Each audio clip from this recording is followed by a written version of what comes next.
Panorama group, जो सोचता है वो करता है। आपके अपने सपनों का आशियाना। तो मेरे साथ हैं नवनिर्वाचित विधायक विशाल प्रशांत। कैसा लग रहा है, आप पहली बार सदन में पहुंचे हैं निर्वाचित होकर?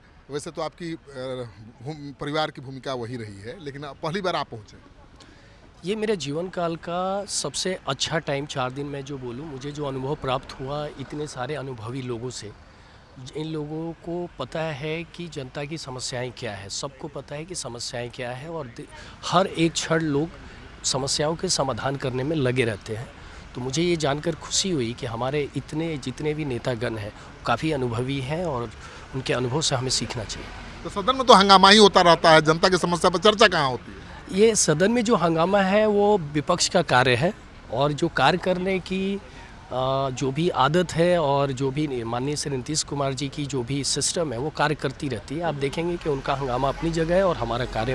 विपक्ष को के हंगामे से कैसा लगा आपको? विचलित हुए कि भाई केवल हंगामा करते हैं, चर्चा हो ही नहीं रही है? देखिए, हम विचलित नहीं होते, हम अपने कार्यों पर ध्यान देते हैं कि हमारे जो भी माननीय नेतागण हैं वो जो भी अपना क्वेश्चंस पूछते हैं वो हमारे कैबिनेट की तरफ से जो भी जवाब दिया जाता है, मेरा कंसंट्रेशन उस पे रहता है कि वो जवाब हमारे हर एक जनता के लिए कुछ ना कुछ देता है। आप पहली बार जीते हैं और माले के गढ़ से जीते हैं। पहली बार सुनील पांडे ने उस गढ़ को भेदा था, अब बेटे ने भेदा है। तो वहाँ तो केवल बाहुबली ही भेद पाता है माले का गढ़, लेकिन विशाल प्रशांत ने भेद दिया। कैसे? देखिए, जो बाहुबली की बात आप लोग कर रहे हैं, मुझे लगता है कि बाहुबली सब तब आया था जब बिहार और झारखंड में सपा और यहाँ राजद की सरकार थी। उस टाइम मीडिया के माध्यम से इन चीज़ों को सामने लाया जाता था कि जो भी जन नेता हैं, जो जनता की आवाज़ उठाते हैं, उनको एक नाम दे दिया जाता था आपके अधिकारियों और मशीनरीज को यूटिलाइज़ करके। आज के डेट में अगर आप किसी भी न्यायालय में चले जाइए, हाई कोर्ट चले जाइए या किसी भी न्यायालय में चले जाइए, ना हमारे पिताजी के ऊपर कोई भी केसेस हैं, ना किसी थाने में पेंडिंग है, ना हमारे ऊपर है।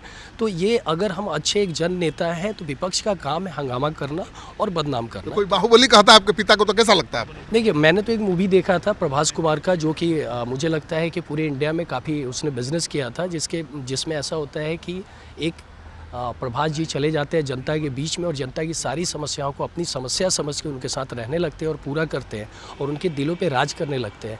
अगर उसको बाहुबली कहा जाता है तो फिर मैं तो ऐसे ही देखता हूँ। सुनील पांडे ने कैसी लड़ाई लड़ी जनता की? जी, उन्होंने जो कार्य किया है उसी का मैंडेट मैं यहाँ पे हूँ, क्योंकि लोगों को भरोसा है कि CPI-ML कार्य नहीं करती। वो कार्य सिर्फ हंगामा और प्रदर्शन करती है और रोड जाम करती है।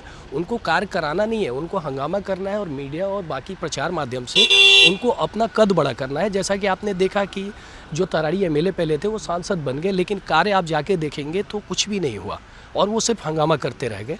अब हमें मिला है जो समय, हम उस समय में चाहेंगे कि जितने भी 9 साल में उन्होंने कार्य नहीं किया है, हम कितना कार्य कर पाए। जब तक जो भी हमारे गवर्नमेंट की दी हुई स्कीम्स है वो जो हर द्वार पे पहुंचाने की मेरी कोशिश है, मैं निरंतर प्रयास कर रहा हूँ। जनता के बीच रहेंगे? मुझे आज छुट्टी मिल गई और आज हमारा सत्र का आखिरी दिन है, शीतकालीन सत्र का, और इसके बाद जनता के बीच में। ओथ के दिन आपको खोजा जा रहा था, कहाँ भूल गए थे? मैंने जो सोचा कि अगर अगले दिन संविधान का समय है, संविधान दिवस है, तो उस दिन ही अगर संविधान की शपथ लूँ तो ये मेरे लिए बहुत अच्छा रहेगा, इसलिए मैंने संविधान दिवस। रणनीति के तहत आप उस दिन नहीं थे?